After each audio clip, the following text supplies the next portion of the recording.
Welcome to మోకాల్లో గుజ్జరిగిపోయిందని చాలా మంది చెప్తూ ఉంటారు. దానివల్ల మోకాలు నొప్పులు వస్తున్నాయని కూడా చెప్తూ ఉంటారు. అసలు మోకాల్లో గుజ్జు ఎందుకు అరిగిపోతుంది? మరి దాన్ని తిరిగి తెప్పించడం ఎలాగా? దీని గురించిన పూర్తి వివరాలు తెలుసుకుందాం. ఈరోజు మనతో పాటు ఉన్నారు ప్రముఖ ఆయుర్వేద వైద్య నిపుణులు డాక్టర్ పెద్ది రామాదేవి గారు. నమస్కారం డాక్టర్ గారు. నమస్తే డాక్టర్ గారు. ఒక 40 years అలా ఎవరైనా కానీ చెప్తూ ఉంటారు మోకాల్లో గుజ్జు అరిగిపోయింది, దానివల్ల కాళ్ళు నొప్పులు వస్తున్నాయని. ఏంటి మోకాల్లో గుజ్జు, ఇది ఎందుకు అరిగిపోతుంది? అంటే యాక్చువల్లీ మోకాళ్ళలో గుజ్జు అనేదని సైనోవియల్ ఫ్లూయిడ్ అంటారు. అంటే మన కీళ్ళు అన్ని కీళ్ళల్లోనూ గుజ్జు అనేది ఉంటుంది. గుజ్జు అంటే ఫ్లూయిడ్ అనమాట. అంటే అది మూమెంట్స్ ని ఫ్రిక్షన్ రాకుండా ఉండడానికి అది హెల్ప్ చేస్తూ ఉంటుంది. ఎప్పుడైతే వయసుతో పాటు వీళ్ళు వాడే విధానాన్ని బట్టి, వీళ్ళ యొక్క శరీర బరువుని బట్టి, లేకపోతే వీళ్ళకుండే అనారోగ్య సమస్యలను బట్టి దాంట్లో మార్పులు వస్తూ ఉంటాయి. బేసిక్ గా అంటే 2 రకాలు ఉంటాయి. ఒకటి వచ్చి ఏంటంటే కీళ్ళ వాతం అనేది ఒకటి ఉంటుంది, ప్లస్ కీళ్ళు అరిగిపోవడం అనేది ఒకటి ఉంటుంది. ఒకటి న్యాచురల్ ప్రాసెస్ లో అరిగిపోతూ ఉంటుంది. దాన్ని మనం కీళ్ళ నొప్పులు, కీళ్ళ సంబంధమైన సమస్యలు అంటూ ఉంటాం. అది ఏజ్ రిలేటెడ్ అవ్వచ్చు, లేదా ఏదైనా దెబ్బలు తగిలి ఉండొచ్చు, ఏదైనా ఉండొచ్చు. ఒకటి ఏంటంటే ఇన్ఫ్లమేటరీ చేంజెస్, లోపల కీళ్ళ గుజ్జు దగ్గరే ఆ సెల్స్ లోనే మార్పు వచ్చేసి అది ఆరిపోవడం జరిగి, అలాగే దాంట్లో వాపులు వచ్చి దాంట్లో సెల్ ఇన్ఫ్లమేటరీ చేంజెస్ వచ్చినప్పుడు అది ఇంకా వాచిపోయి బయటకు వచ్చేస్తూ ఉంటుంది. వాళ్ళకి ఫీలింగ్ ఇంకా నడవలేని పరిస్థితి వస్తుంది అన్నమాట. అది రుమటైడ్ ఆర్థరైటిస్ అలాంటి వాటిలో జరుగుతుంది. ఒక్కొక్కసారి ఏమైతుందంటే గౌటీ ఆర్థరైటిస్ లాంటి వాటిలో ఏంటంటే ఆ కీళ్ళలో చిన్న క్రిస్టల్స్ ఫామ్ అవుతూ ఉంటాయి అన్నమాట. యూరిక్ యాసిడ్ క్రిస్టల్స్ అవి ఇరిటేట్ చేస్తూ ఉంటాయి, అప్పుడు కూడా వాపులు వస్తాయి అన్నమాట. డిఫరెంట్ టైప్స్ ఆఫ్ ప్రాబ్లమ్స్ ఉంటాయి కాబట్టి దానిని బట్టి మనం అనలైజ్ చేయవలసిన అవసరం ఉంటుంది.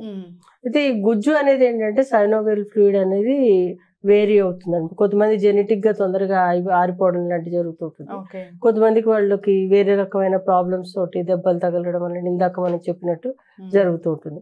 ఏదైనా ఉన్నా గానీ దీనిని సంధివాతం అని ఆయుర్వేదంలో చెప్తూ ఉంటాం. సంధివాతం కీళ్ళకి వచ్చే వాతం అని చెప్తుంటాం. వాతం అంటే అరిగిపోవడం, లేకపోతే నొప్పి రావడం, వాపు రావడం అనేది జరుగుతూ ఉంటుంది. అయితే ఇప్పుడు రెండిట్లోనూ కూడా అరిగిపోయి వాపు రావడం ఒకటి ఉంటేను, ఇది ఇన్ఫ్లమేటరీ చేంజెస్, ఇది ఆ ప్రాసెస్ కింద జరిగిపోతూ ఉంటుంది. ఇది ప్రాసెస్ కింద జరగదు, ఇది కన్సిస్టెంట్ గా అలా ఉండి నొప్పి వస్తూ ఉంటుంది, మూమెంట్స్ తోటి నొప్పి వస్తూ ఉంటుంది. అది రుమటైడ్ ఆర్థరైటిస్ లో అలా ఉంటుంది. అది దానికదే ప్రక్రియ జరిగిపోతుంది అనమాట. ఓకే.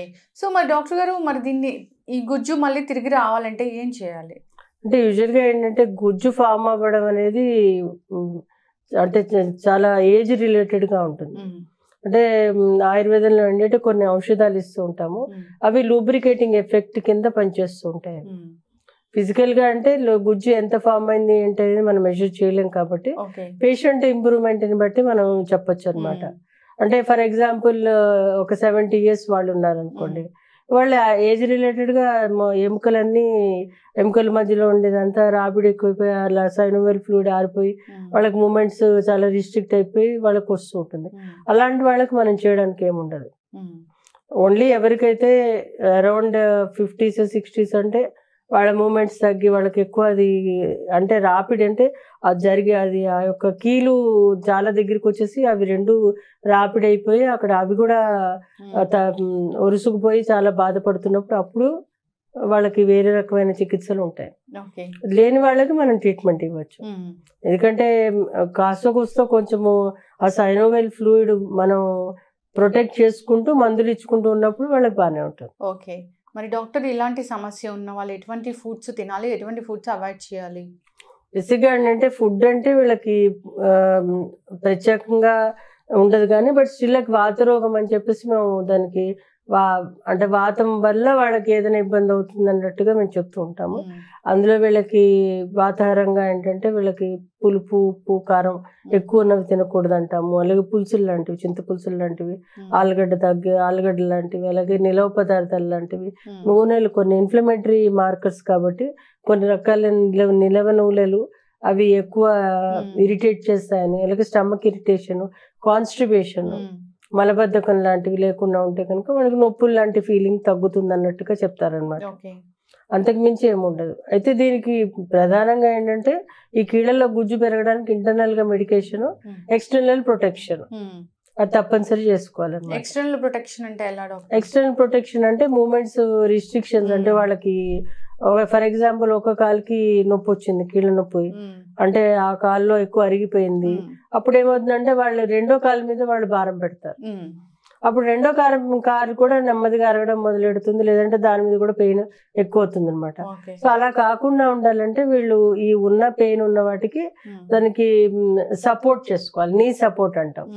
నీ సపోర్ట్ అంటే నీ ఎక్సర్సైజెస్ చేయాలి, ప్లస్ వాటికి బెల్ట్ లాంటిది పెట్టుకోవడము, లేకపోతే నీ క్యాప్స్ లాంటివి పెట్టుకోవడం చేస్తే కనుక, అంటే వాళ్ళకి ఏమవుతుందంటే ఎప్పుడైతే ఈ కీలు బాగా పెయిన్ వచ్చేసి బాగా అరిగిపోతుందో అప్పుడు ఏమవుతుందంటే వాళ్ళ మూమెంట్స్ వంకరకి అయిపోతుంది, నడక అది వంకర అవుతుంది. అది మళ్ళీ అలా కాన్స్టెంట్ గా నడిచి అది అలా ఉండిపోతుంది అనమాట. చూస్తూ ఉంటాం మనం, కొంతమంది కాలు వంచి నడుస్తూ ఉంటారు ఆఫ్టర్ 40-45 years కి. బోన్ కూడా బెండ్ అయిపోతుంది అనమాట వాళ్ళకి. అది వాళ్ళ యొక్క గెయిట్ అంటాం మనం, నడకనే మారిపోతుంది అనమాట. అలా అవ్వకుండా ఉండడానికి మనం అంటే యాజ్ ఎ ప్రాసెస్ మనం ఎలాగ మన బాడీని మనం ఉంచుకుంటే ఆ విధంగా బాడీ పార్ట్స్ ఉంటాయి అన్నమాట. ముఖ్యంగా ఎముకలు మనం బాగా దాన్ని ఉంచేసామనుకో, అది అలా కొన్నాళ్ళ పాటు, కొన్ని సంవత్సరాల పాటు అలా అలా అలవాటు అయిపోతే అది అలాగే ఉండిపోతుంది. మన బాడీని మనం వాడాలి, ప్రాపర్ గా పద్ధతిగా వాడాలి. దాన్ని వంచేసుకుంటే వంగిపోతుంది. సో ఈ విధంగా దానికి సపోర్ట్ చేసుకుంటూ ఎక్స్టర్నల్ గా పెయిన్ వచ్చినప్పుడు దానికి ఎక్స్టర్నల్ గా ఆయిల్స్ లాంటివి రాసుకుంటూ ఉంటే కూడా మంచి రిలీఫ్ ఉంటుంది.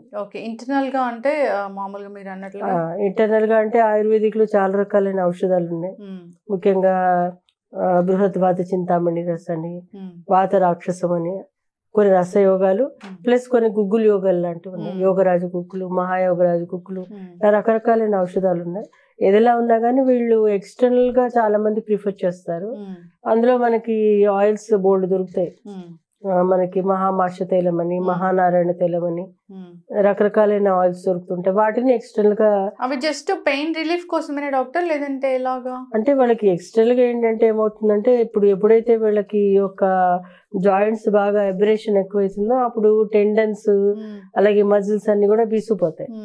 వాళ్ళు దాన్ని కన్స్ట్రిక్ట్ చేసేస్తారు. వాళ్ళు మూమెంట్స్ ఫ్రీ ఉండవు. దాన్ని కొంచెం మూమెంట్స్ ఫ్రీ చేసుకుంటే ఏమవుతుందంటే ఆ మూమెంట్స్ ఎముక బాగా ఉరుసుకుపోవడం తగ్గుతుంది. అది ఆ విధంగా హెల్ప్ చేస్తుంది అనమాట. అంటే టెంపరీగానే ఉంటుంది అది. వాళ్ళు రోజు చేసుకుంటూ ఉంటే అట్లీస్ట్ వాళ్ళ రొటీన్ డిస్టర్బ్ కాకుండా ఉంటుంది. ఇప్పుడు ఒకళ్ళకి కీళ్ళ నొప్పి వచ్చింది, వాళ్ళు ఏం చేయాలి, వాళ్ళు ఎక్స్టర్నల్ గా ఆయిల్స్ అప్లై చేసుకుంటారు. అంటే మామూలుగా నువ్వుల నూనెలో గుగ్గులు అనేది ఔషధం దొరుకుతుంది, బయట మార్కెట్ లో దొరుకుతుంది. అది ఒక జిగురు లాంటి పదార్థం. గుగ్గిలం వేరు, గుగ్గులు వేరు. అయితే గుగ్గులు కూడా కొమిఫెరా ముక్కులు అంటాం మేము. అయితే దానిని ఇంకోటి షెల్లాకి అని ఉంటుంది, ఇంకొక రకం ఉంటుంది అనమాట. షెల్లాకి కంటే కొమిఫెరా ముక్కులు కరెక్ట్ అనమాట. ఈ ప్రత్యేకంగా మనం ఒకవేళ నూనె లాంటివి చేసుకోవాలనుకుంటే, అయితే ఈ కొమిఫెరా ముక్కులు ఈ యొక్క నువ్వుల నూనెలో దాంట్లో కలిపి ఒకసారి వెయిట్ చేస్తే కనుక అది రెండు కలిసిపోతాయి. కలిసిన పేస్ట్ ని మోకాళ్ళ మీద అప్లై చేసి కొంచెం కాపడం పెట్టుకుంటే కనుక చాలా బాగా పనిచేస్తుంది. అంటే ఇది యాక్చువల్లీ ఇది వైద్య గ్రంథాల్లో ఉన్నప్పటికీ కూడా మామూలుగా మహానార ఔషధ మొక్కలతో చేసిన ఆయిల్స్ ఎక్కువ వాడుతూ ఉంటారు. మహామాష తైలం అని ఇలాంటివన్నీ వాడుతుంటారు. కానీ ఇప్పుడు నేను చెప్పింది చాలా బాగా పనిచేస్తుంది. అంటే ఇంటర్నల్ గా మేము గుగ్గులు ఇస్తాము, ఎక్స్టర్నల్ గా కూడా గుగ్గులు వాడుకోవచ్చు. అలాగే సొంటి లాంటిది కూడా పేస్ట్ లాగా చేసి మోకాళ్ళ దగ్గర అప్లై చేసి కూడా పెయిన్ కిల్లర్ కింద పనిచేస్తుంది. Thank you so much doctor గారు. సో మోకాళ్ళలో గుజ్జు అనేది ఎందుకు అరిగిపోతుంది, సో ఎటువంటి ఆహార నియమాలు పాటించాలి, సో అంతేకాకుండా ఆయుర్వేద పరంగా దీనికి ఎటువంటి ట్రీట్మెంట్స్ ఉన్నాయి, సో ఎటువంటి మనం పైపూతలుగా దీన్ని వాడుకోవచ్చు అని చాలా చక్కగా చెప్పారండి. ధన్యవాదాలు. సో చూసారు కదండి, మోకాళ్ళలో గుజ్జు అరిగిపోయిన వారికి చాలా చక్కటి ఔషధాలే ఉన్నాయి ఆయుర్వేద పరంగా. అంతేకాకుండా సో నొప్పులు హరించడానికి కూడా అనేక రకాల తైలాలు కూడా ఉన్నాయి ఆయుర్వేదంలో. ఇది వాళ్ళ టాపిక్. మరో టాపిక్తో మళ్ళీ కలుద్దాం.